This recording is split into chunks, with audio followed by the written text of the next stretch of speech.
Welcome to The Roman Rulers. I'm your host, Chuck Tanraty, and this podcast takes you on a chronological journey through the fascinating reigns of each ruler of Rome.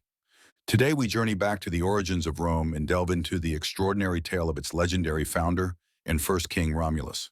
From his miraculous birth to his leadership in establishing one of the most enduring cities in history, Romulus's story is steeped in myth, tradition, and intrigue.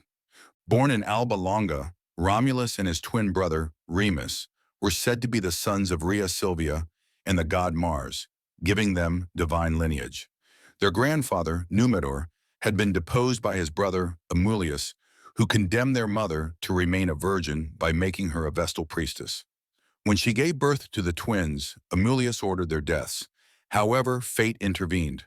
The infants were set adrift on the swollen Tiber River, only to be rescued and nursed by a she-wolf, a symbol that would later become synonymous with the city of Rome.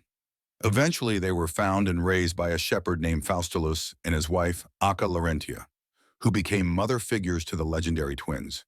As the twins grew, their strength, leadership, and charisma set them apart. They eventually discovered their royal lineage, and with the support of their followers, overthrew Romulus, restoring Numitor to the throne. But Romulus and Remus had greater ambitions.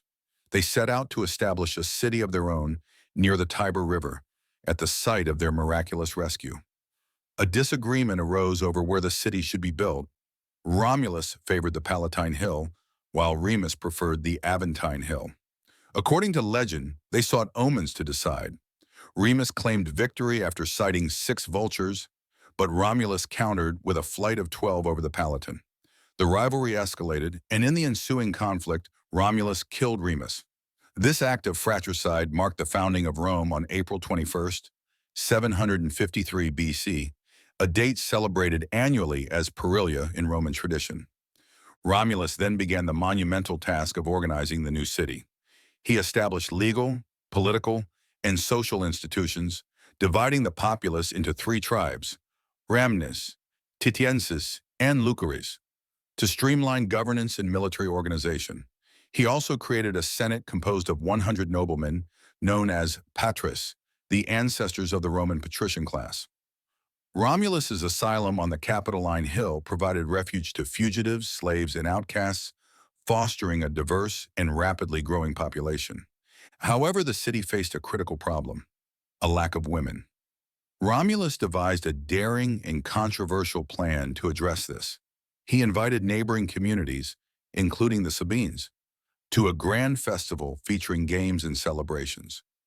During the event, Roman men seized the unmarried women among their guests in what became known as the rape of the Sabine Women. Though this led to war, the Sabine women intervened, pleading for peace and reconciliation. Their courage united the Romans and Sabines into a single community, jointly ruled for a time by Romulus and the Sabine king, Titus Tatius. Romulus's reign was marked by military success, furthering Rome's expansion and influence.